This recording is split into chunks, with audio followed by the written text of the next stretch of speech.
काही तुला एकच प्रश्न आहे, तू 10व्या वर्गात आहे, काही डाऊट नाही. तुला एकच प्रश्न आहे, माईक मध्येच बोल बाई. जसा एक बदक एक मासा एका मिनिटात खाते, तर 10 बदक 10 मासे किती मिनिटात खातील? एक बदक माईकात बोला. हा माईक आहे ना, माईकात बोला. एक बदक एक मासा एका मिनिटात खाते, तर 10 बदक 10 मासे किती मिनिटात खातील? 10 मिनिटात. टाळ्या वाजवा.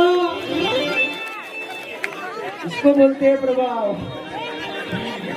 बाई, एक बदक जर एक मासा एका मिनिटात खाईल, तर मग 10 बदक का 50 बदक ठेवा, किती मिनिटात खातील काकू? एकच मिनिटात. धन्यवाद देतो. टाळीसाठी जोरदार टाळ्या वाजवा तुम्ही. बस बाई, ठेव बाई.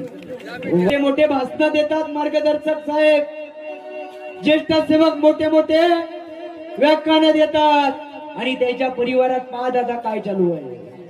म्हणून बाबांनी आम्हाला या विचाराकडे वळवलं. मी मगांशी का फालतूच विचारलो का चौथा नियम? त्याच्या कारण आहे. What is the reason behind this and Y? का कारण आहे त्याच्या मागच्या?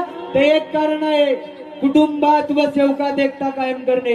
बावनकर साहेब, मी हे विषय कायले म्हणतो, कारण की मायबाप चर्चा बैठकीमध्ये येतात. कुठे येतात? चर्चा बैठकीमध्ये येतात. पुरं टॅपटिप टॅपटिप टॅपटिप करत त्या मोबाईल मध्ये घुसून राहतात.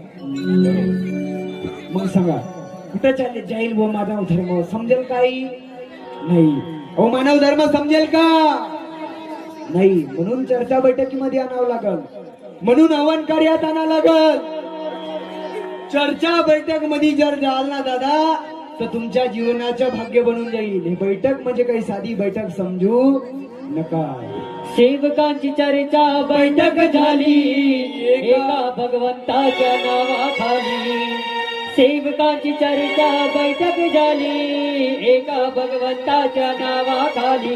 आहे रे आपला मार्ग हा परमात्मा आहे रे आपला मार्ग हा परमात्मा आहे रे आपला मार्ग हा परमात्मा आहे.